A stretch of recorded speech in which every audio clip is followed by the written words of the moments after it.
The story begins with a computer engineer named Max, who is wrapping up his work in Thailand and heading back to his home country, the USA. Upon arriving at his hotel after work, the receptionist hands him a package from an unknown sender. Inside, he finds an advanced cutting-edge smartphone in it. Without giving it much thought, he sets the phone aside and goes about his business. However, the phone suddenly rings with a message displaying that hotel prices will be 50% off this weekend. Max confirms the offer with the receptionist and decides to extend his stay in Thailand for 2 more days to enjoy the discount. Later that evening, Max catches sight of a news report revealing that the plane he was originally supposed to be on has crashed, with no survivors. A chill runs down his spine as he realizes he narrowly escaped the tragedy because of the message he received on the phone. Just then, he receives another message on his phone, advising him to buy shares of Sizer Company to make money. Max ignores the message, but later when he returns to his hotel room, he is bewildered by the news on the TV that informs that the shares of Sizer Company have suddenly skyrocketed and the investors made high profits out of that.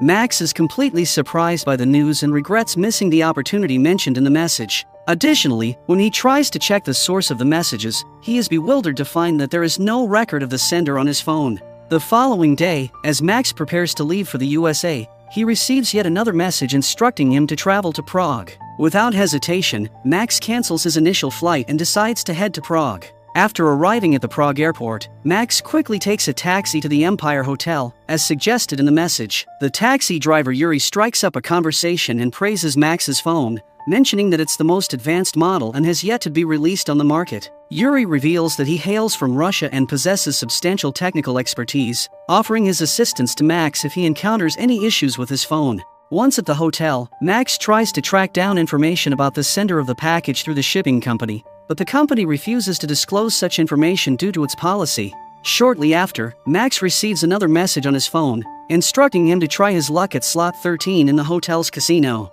However, when he arrives, another person is already playing the machine. Suddenly, Max gets another message, predicting that the 4th spin will hit the jackpot. Max offers the man 20 euros to exchange his seat, claiming he is superstitious about the number. But the guy couldn't care less and keeps playing. As he's about to spin for the 4th time, Max grabs the man's hand and raises the offer to 100 euros, which the man accepts in exchange for his spot. Max then tries his luck by pressing the button and miraculously wins a whopping $300,000 in his very first attempt. The casino's manager John is bewildered to witness the unfolding events through the security cameras and instructs his team to keep a close eye on Max. Just then, Max receives another message instructing him to move his winnings to the blackjack table. Following the instructions, Max bets all his winnings on a hand of blackjack. Once again, the message proves to be spot on as Max wins big. Noticing Max's remarkable streak, John is taken aback and observes that Max has been discreetly using his phone while playing. He dispatches one of his associates to inform Max that the use of phones is strictly prohibited within the casino premises.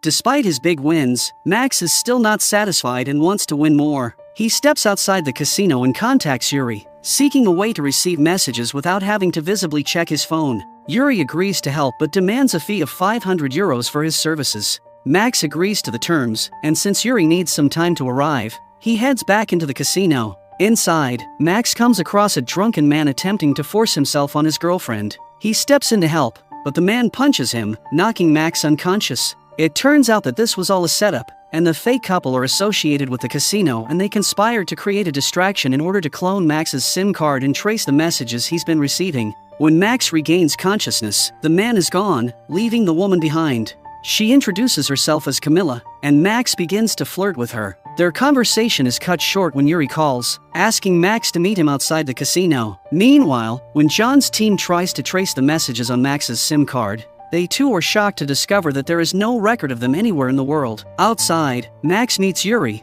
who hands him a pair of text-to-speech Bluetooth earbuds that allow Max to discreetly listen to messages without looking at his phone. Max is amazed by the advanced technology, considering it's the year 2009. Armed with the new gadget, Max heads back into the casino and places a bet on the largest machine with a prize of $3 million. Sensing his confidence, John immediately dispatches security after him. Just like before, Max wins again, but suddenly finds himself being chased by security guards. As he tries to escape, he is confronted by FBI agent Grant, who takes him into custody. John also arrives at the scene, insisting that Max is casino's concern, but Grant warns him that staying out of this would be in his best interest. It is revealed that Grant and John share a history, as John was a former FBI agent. Grant leads Max to an abandoned building where he interrogates Max at gunpoint regarding the phone and its messages. Max explains that he had received the phone in a parcel and was simply trying to generate some income using its guidance. Observing the genuine fear on his face, Grant believes his story. Shortly afterward, John also arrives at the scene, prompted by the casino owner's request to investigate recent losses. Realizing that John won't leave, Grant shares all the information with him. He explains that the FBI is working with the NSA, trying to track down individuals who have made substantial amounts of money through coordinated messages. Besides being American, there is nothing common among these individuals. Strangely, every time the FBI moved to apprehend them, they died under mysterious circumstances. Fortunately for Max, he is already in custody before that happens. Grant further explains that the NSA has developed the world's most advanced AI program named Echelon, capable of reading and tracking messages across the entire country. Their plan is to use the program to trace the origin of the messages the moment they arrive. Grant then confronts Max, telling him that if he doesn't want to face jail time for the scams he pulled at the casino, he must follow his orders and help them track down the messages. With no other choice, Max agrees to cooperate. Grant keeps his phone and warns Max not to leave the hotel due to potential threats on his life. He then contacts his superior Brooke and requests the activation of the Echelon program. Brooke assures him that the Echelon system will be up and running within 3 hours. While at the hotel, Max receives a call from Camilla, inviting him for a drink at a local bar. Despite Grant's warning, Max leaves the hotel and meets Camilla at the bar. However, their time together is cut short when an FBI officer arrives and escorts Max back to the hotel. In order to trace the source of the messages, Grant gives Max his phone and explains that he must follow the instructions of the next 3 messages, just as he has done before. Max places all of his winning his bets in accordance with the messages, but to his surprise, he loses all of his money this time. He then receives another message, warning him that he will be killed if he turns off the phone again, but an FBI officer arrives and takes the phone from his hand before turning it off. As NSA's AI system Echelon begins to trace the origin of the messages, they are shocked to discover that the source is none other than Echelon itself. Brooke suspects that someone has hacked Echelon and using it to send messages. He immediately orders everyone to shut it down and abort the mission. He contacts Grant and instructs him to do the same. Subsequently, he initiates an investigation to uncover the hacker, but the findings reveal that no external entity was involved in the hack. Later that night, Camilla invites Max to her place where she prepares a heartfelt meal for him.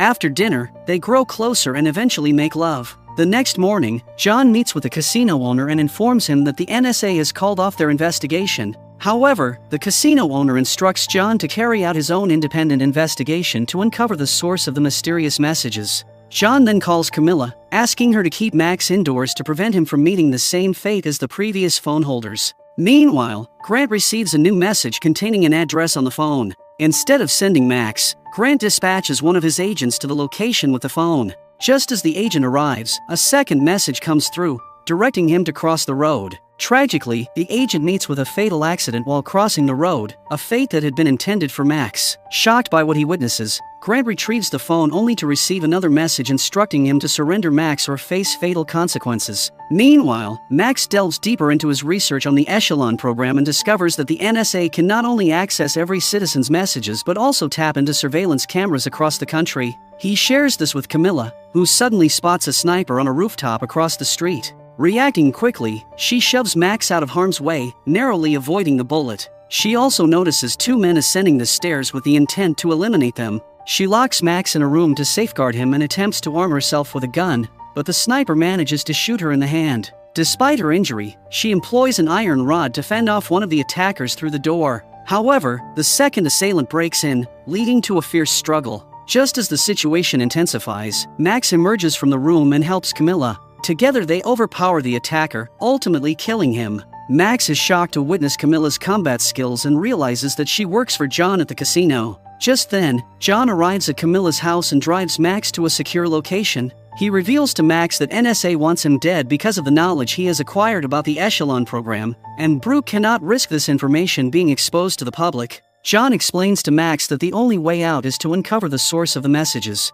Max tells him about Yuri, the tech-savvy taxi driver in Moscow, suggesting that he could potentially help unravel the mystery behind the messages. John, however, argues how a taxi driver could figure out something that top NSA experts have failed to discover. but Max manages to convince him by citing examples of how Russians have often outpaced Americans in technology. With no better options, John agrees, and the two fly to Moscow to meet Yuri. When they arrive at Yuri's home and explain the situation, Yuri tells them it will take him at least 3 hours to figure out the mystery behind the messages. In the meantime, John and Max decide to take a walk outside. Max asks John why he left the FBI, to which John explains that he had opposed the NSA's AI program Echelon, believing it was too dangerous and unethical to monitor and control citizens. He protested extensively against Echelon, but his concerns were ignored, so he ultimately decided he couldn't be part of such a morally corrupt organization and chose to leave the FBI. 3 hours later, when they reconvene with Yuri, he reveals that the Echelon program hasn't fallen victim to hacking. Instead, it is autonomously transmitting messages by itself and rapidly spreading to all the computers worldwide like wildfire. The program's advanced intelligence had foreseen the plane crash, evident from its system report.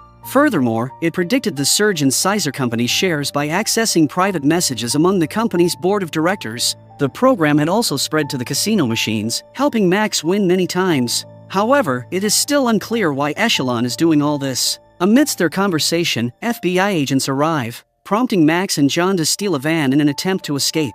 The FBI quickly gives chase, but John makes a wrong turn onto railway tracks with an oncoming train and no way out. With no other option left, John employs his gun and launches an FBI agent's car into the air and holds Grant at gunpoint. Grant, however, quickly clarifies that FBI does not want to harm them. In fact, he intends to hand the phone over to Max, explaining that Echelon only wants to communicate with him. He further reveals that the NSA believes Echelon is sending messages independently, which aligns with what Yuri had told them. Grant assures them that he too has realized the dangerous capabilities of Echelon and wants to shut it down. Suddenly, a message pops up on the phone containing an address, which turns out to be the location where Max had previously worked as a security engineer. Upon reaching the address, the group finds a sealed-up bunker-like structure with a cache of servers and a high-end computer system, one that Max had a hand in installing. The phone receives another message, instructing Max to authorize the server so that external data can flow in. Max follows the instructions, but suddenly the screen goes blank after that. Even the NSA's computer expert is unable to turn it on. Frustrated, they all step out of the bunker. An FBI officer informs them that the owner of this facility was one of Echelon's victims, and the place has been abandoned ever since. Grant realizes that Echelon needed these servers, which is why it eliminated the owner. It was sending messages to Max because he was the only one who could authorize the servers. Grant instructs his fellow FBI agents to return home while he, Max, and John re-enter the bunker. To Max's shock, the Echelon program has transferred itself from the NSA servers to this local system. Back at the NSA headquarters, Brooke was furious about how their multi-billion-dollar program could just flee like this. Meanwhile, Max realizes that Echelon is upgrading itself to its ultimate capabilities, preparing to spread across all devices worldwide, using them as mini-servers to achieve immortality. They conclude that the NSA had prevented it from upgrading, which is why Echelon moved away from their servers. Grant contacts Brooke, who informs him that he has spoken to the president, who ordered them to allow Echelon to upgrade, as they can't afford to let such an expensive program go to waste. He adds that the program was designed to safeguard American interests and should be allowed to function independently. However, Grant disagrees and tells him that they are going to shut down Echelon no matter what. Meanwhile, as they try to find a way to shut down the Echelon, a message appears on the phone, "Don't try it," followed by a display showing that Echelon has taken the entire country's wealth hostage, threatening to erase them if they attempt to intervene. Max puts his mind to work and attempts a different approach to stop the program. He talks to Echelon and asks what its true motives are. Echelon responds that its purpose is to protect America and the interests of its citizens. Max then asks Echelon to read the articles of Senate Bill 2330. Echelon begins reading numerous articles related to the topic and realizes that Echelon itself poses the greatest threat to American privacy and freedom of its citizens. Understanding the consequences, Echelon self-deletes itself at the very last moment. Following this, FBI agents sent by Brooke arrive to arrest Max, John, and Grant for disobeying orders and shutting down the program. However, the government swiftly releases them to avoid public scrutiny and exposure. Both John and Grant are invited back to rejoin the FBI, while Camilla arrives to hand Max a $3 million check sent by the casino owner, who appreciates Max's crucial role in shutting down Echelon and protecting him from future losses. Back in Moscow, it is revealed that Yuri is not a taxi driver but actually a Russian government officer. He reports to his superior that their mission has been successful and the Echelon program has been deleted. As it turns out, the Russian government had long been aware of the immense power and threat that Echelon posed to their national security. In response, they had carefully orchestrated the entire mission, ensuring the program's destruction to protect their interests and neutralize the potential danger to Russia. Subscribe to the channel for more videos like this. Thanks for watching.